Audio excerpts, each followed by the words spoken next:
Universitas Islam Negeri Mataram, Prodi Tadris Matematika kelas 3C dengan NIM 230103074. Di sini saya akan menjelaskan metode ke-9 dari buku Rasulullah Sang Guru yang materinya tentang persamaan dan contoh.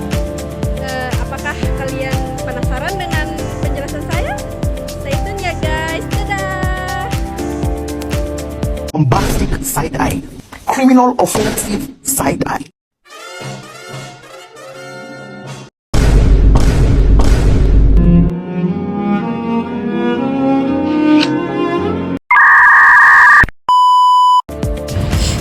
Di sini saya akan menjelaskan metode ke-9 dalam buku Rasulullah Sang Guru, yaitu materinya yaitu membuat persamaan dan contoh. Nah, Rasulullah menggunakan metode pengibaratan atau tashbih atau membuat persamaan dalam menjelaskan beberapa ilmu kepada para sahabat atau peserta didik. Caranya dengan menyebutkan beberapa contoh konkret yang dapat disaksikan dengan mata kepala mereka dan dijumpai dalam kehidupan sehari-hari mereka. Metode ini dianggap cukup memudahkan dan mempercepat pemahaman mereka terhadap ilmu-ilmu yang beliau ajarkan. Di kalangan para ahli ilmu balagah, metode ini mempunyai manfaat besar dalam rangka mengungkapkan makna-makna tersembunyi atau abstrak dan menyikap hal-hal yang rumit.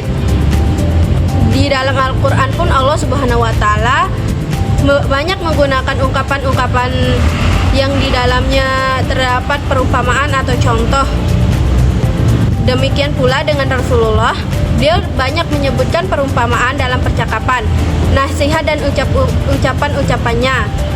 Selain itu, dalam kitab-kitab syahih, sunnah dan musnad juga dapat kita temukan banyak contoh hadis semacam itu. Di antaranya yang artinya Abu Daud mendapat kisah dari Anas radhiyallahu anhu. Rasulullah pernah bersabda, perumpamaan seorang mukmin yang membaca Al-Quran itu seperti buah utruja, baunya semerbak, rasanya sedap. Perumpamaan seorang mukmin yang tidak membaca Al-Quran itu seperti buah kurma, rasanya manis tapi tidak berbau. Perumpamaan seorang pendosa yang membaca Al-Quran itu seperti raihanah atau pemangi, baunya sedap tetapi rasanya pahit.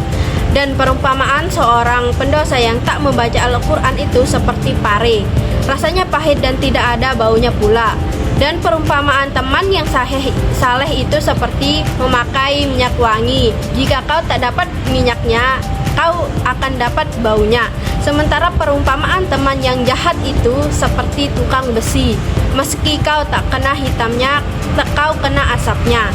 Hadis ini mengajarkan pentingnya memahami pengaruh bacaan Al-Quran dalam kehidupan seorang mukmin dan bagaimana lingkungan sosial dapat mempengaruhi karakter seseorang. Bagaikan seorang kebaikan dan keburukan tidak hanya berasal dari individu tetapi juga dari hubungan sosial yang dibangun.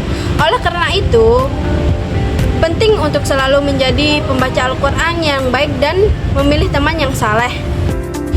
Dalam hadis ini mengajarkan pentingnya memahami pengaruh bacaan Al-Quran dalam kehidupan seorang mukmin dan bagaimana lingkungan sosial dapat mempengaruhi karakter seseorang.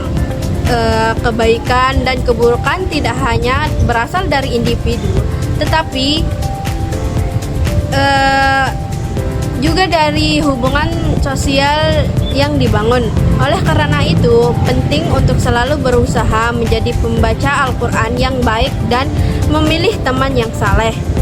Keterkaitan metode 9 dalam pembelajaran matematika, di sini kan materinya persamaan dan contoh, di mana dalam persamaan atau perumpamaan yang saya ambil dalam matematika itu segitiga, karena banyak kita temui di kehidupan sehari-hari. Contohnya seperti atap rumah, rambu lalu lintas, jembatan, tenda, dan masih banyak lagi.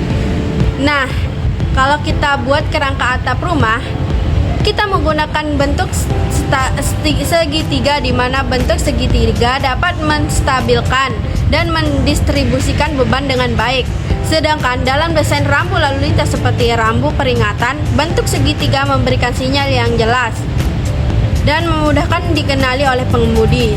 Segitiga tidak hanya merupakan bentuk geometris, tetapi juga memiliki aplikasi praktik yang luas dalam berbagai bidang.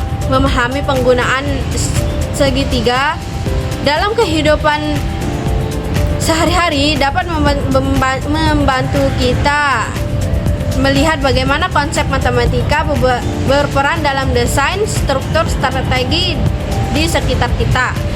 Nah, rumus untuk mencari luas segitiga adalah luas sama dengan setengah kali alas kali tinggi.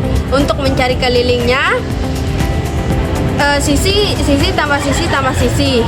Nah, dan untuk mencari tinggi segitiga adalah tinggi 2 kali luas per alas dibagi alas.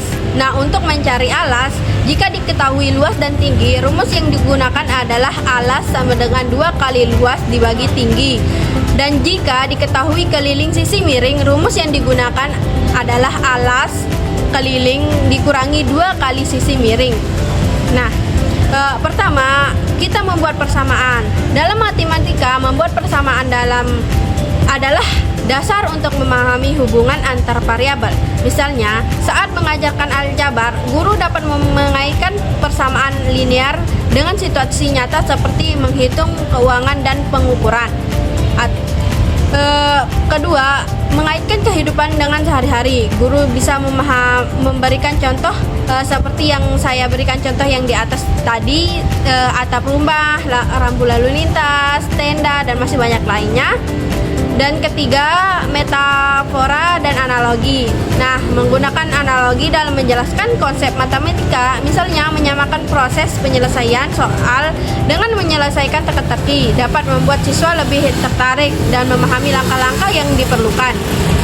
Nah, selanjutnya diskusi kelompok. Nah, di sini diskusi kelompok ini ada juga dipakai oleh Rasulullah untuk mengajar, metode mengajarnya. Nah, di sini diskusi kelompok mengajarkan siswa diskusi dalam kelompok untuk mencari solusi dan masalah matematika bersama-sama. Ini tidak hanya membantu mereka belajar dari satu sama lain, tetapi juga membantu mereka berpikir kritis. Nah, selanjutnya praktik dan pergaulan. Memberikan banyak latihan soal yang terkait dengan konsep yang diajarkan sehingga siswa dapat mengulangi dan memperkuat pengalaman mereka terhadap persamaan dan konsep matematika lainnya. Nah, sekian dari saya. Wassalamualaikum warahmatullahi wabarakatuh.